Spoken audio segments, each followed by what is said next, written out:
గోవింద నామాలతో మారుమోగే చోట మృత్యు ఘోష వినిపించింది. భక్తుల అరుపులు, ఆర్తనాదాలతో ఆధ్యాత్మిక నగరం దద్దరిల్లింది. వైకుంఠ ద్వార దర్శనం టికెట్ల కోసమని క్యూ లైన్ లో నిల్చున్న వారు తొక్కిసలాటకు గురయ్యారు.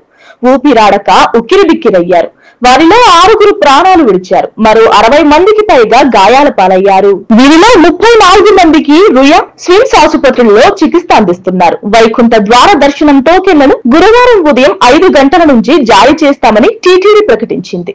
ఇందుకోసం తిరుపతిలో 9 కేంద్రాలలో 94 కౌంటర్లు ఏర్పాటు చేసింది. ఈ నేపథ్యంలో బుధవారం సాయంత్రమే భక్తులు పెద్ద సంఖ్యలో తిరుపతికి చేరుకున్నారు. భక్తులను బైరాగి పట్టెడ దగ్గర పద్మావతి పార్క్ లో ఉంచారు.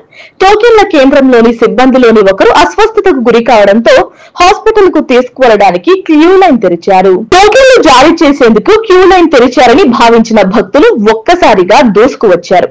దీంతో భక్తుల మధ్య ఒక్కసారిగా తొక్కిసలాట జరిగింది.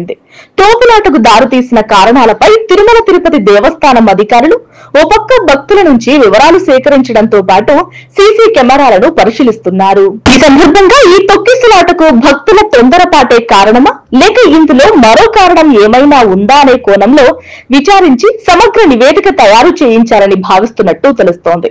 ఇక మరో పక్క వైకుంఠ ద్వార దర్శనం టోకెన్ల కోసం భక్తులు భారీ సంఖ్యలో వస్తారని తెలిసినా అందుకు తగ్గ ఏర్పాట్లు చేయడంలో ప్రభుత్వం అధికారులు పూర్తిగా విఫలమయ్యారనే కామెంట్లు వినిపిస్తున్నాయి. ఈ విషయంలో టీటీడీ కట్టుదిట్టమైన ఏర్పాట్లు చేయలేకపోయిందని అంటున్నారు. Please subscribe .news.